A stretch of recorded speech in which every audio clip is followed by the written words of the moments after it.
Tonight, before you fall asleep, you will do something you rarely think about. You will check a door. Maybe twice. You will leave a small light burning somewhere in the house.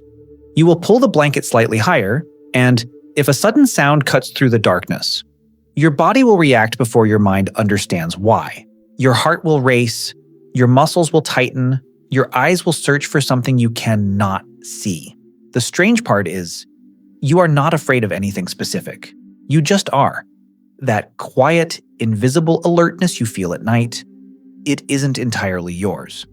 It was inherited, passed down through countless generations of humans who slept beneath open skies, beside fragile fires, in a world where darkness was not empty. Darkness was alive, because beyond the circle of firelight, somewhere in the grass, there were eyes watching, golden eyes. For almost 2 million years, early humans lived alongside predators that were faster and stronger than themselves. They had no claws, no sharp teeth. They could not outrun the animals that hunted them.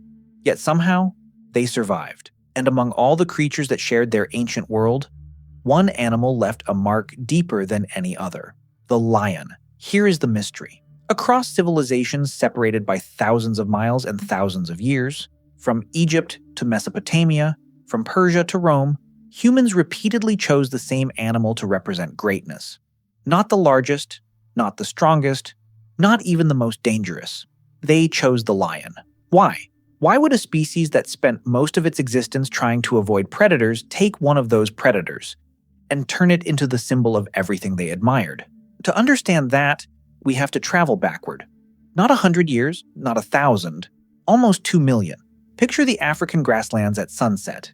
Heat rising from the earth, acacia trees standing like dark silhouettes against a burning sky. Somewhere in that landscape, a small group of early humans is deciding where they will sleep. They are not choosing randomly. They are reading the world, the direction of the wind, the movement of birds, the sudden silence of insects, a footprint pressed into the dirt, a broken branch, a disturbed patch of grass. Because in their world, missing one warning sign could end a family line. And sharing this landscape with them were lions. Not distant, not rare, neighbors. The same rivers, the same water holes, the same hunting grounds. Every night raised the same question: who was watching who? But something fascinating happened. Humans did not simply fear lions, they studied them. Because survival required it. A lion revealed the movement of prey. A lion revealed the health of an ecosystem. A lion revealed patience, timing, and controlled power. Early humans were not helpless victims.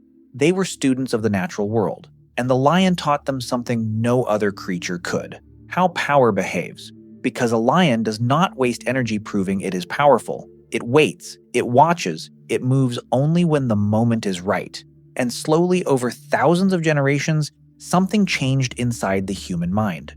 Fear became respect, respect became observation, observation became imitation, and imitation became identity. But this is not just a beautiful theory. Our ancestors left evidence.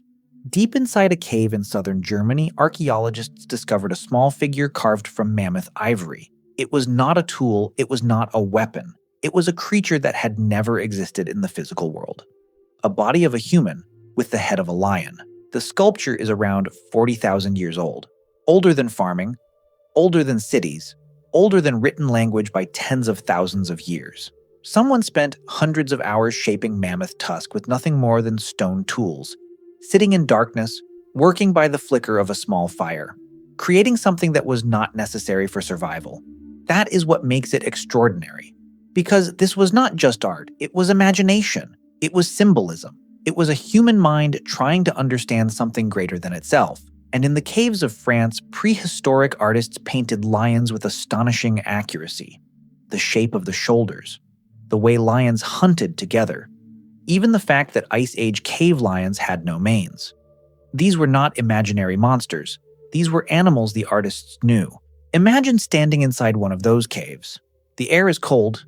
A small torch burns in your hand. Your fingers are stained with pigment. Then the flame moves. And suddenly the lion on the wall seems to move with it. Its shoulders shift. Its eyes seem to follow you. For a moment, the animal is alive again. Around you, children sit quietly as an elder explains how this creature hunts. how to recognize its tracks, how to understand its behavior. In a world without books, without schools, without written history, the cave was the classroom. The painting was the lesson. The lion was the teacher, but here is where the story becomes even more fascinating. Humans did not survive because they became stronger than lions. They never did. A human standing alone against a lion has almost no chance. And our ancestors knew this. So how did a fragile species with no natural weapons survive in a world filled with predators? They did something no other animal could do in the same way. They learned. They remembered. They cooperated. One human alone is vulnerable. But 10 humans around a fire are different. They share warnings. They remember dangers. They teach the next generation.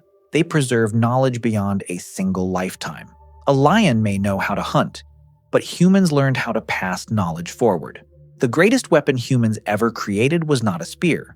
It was memory. A person could die, but the lesson could survive. The campfire was not only a source of warmth, it was humanity's first classroom. And somewhere beyond the edge of that firelight, the lion became the first great subject of human curiosity. Thousands of years later, scientists studying modern hunter-gatherers like the Hadza of Tanzania and the San of southern Africa found traces of this ancient relationship still alive. A skilled tracker looks at a footprint and sees information. The size of the animal, the direction, how long ago it passed, whether it was calm, whether it was hunting. It is not magic. It is knowledge built through generations of observation, and this is where the story turns back toward you.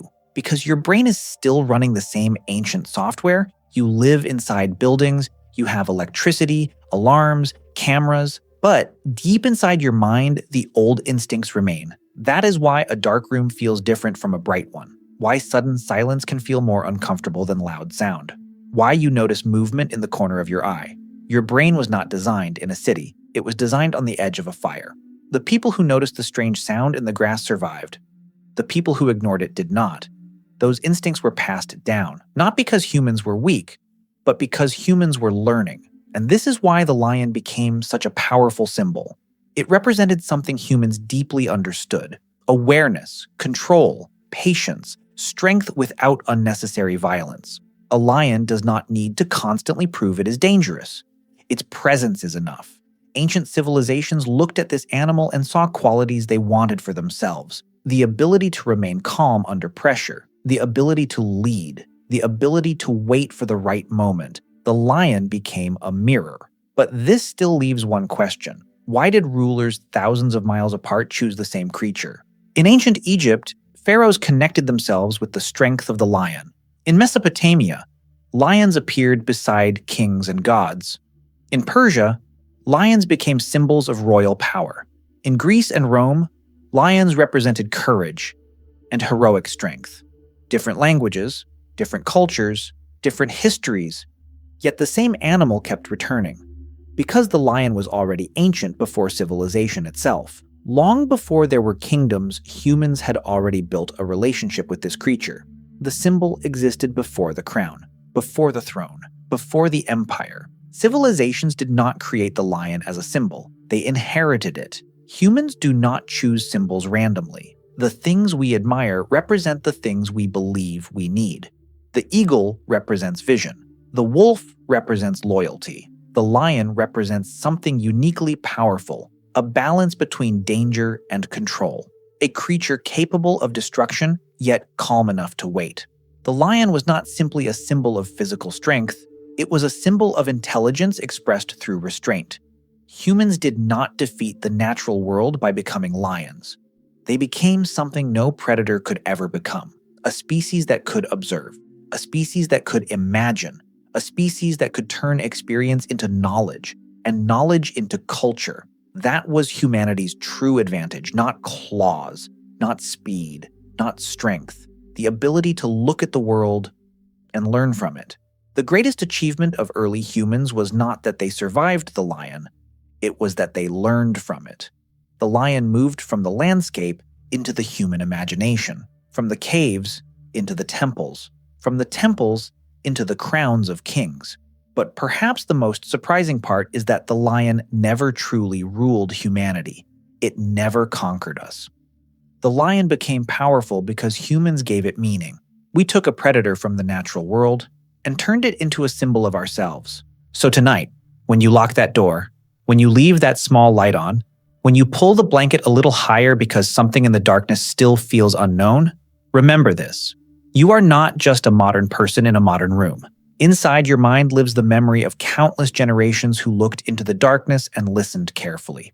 People who slept beneath open skies, people who followed footprints across ancient landscapes, people who lived beside creatures with golden eyes, and survived. The reason you are here tonight, breathing quietly in the dark, is because somewhere along that enormous chain of human history, your ancestors learned a lesson that changed everything. Survival does not always belong to the strongest. Sometimes it belongs to the ones who can observe, the ones who can remember, the ones who can take fear and transform it into understanding. They looked at the king of beasts. They studied it. They respected it. They carried its image through thousands of years of civilization, but they never became lions.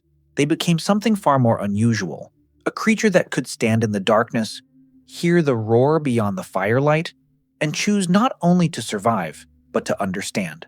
That is why the lion became the symbol of kings. Not because humans were beneath it, but because the lion became the king of beasts only after humans became the only species capable of imagining a kingdom. If you enjoyed this video, subscribe to BackTimes, hit the bell icon, and share this video with someone who loves history.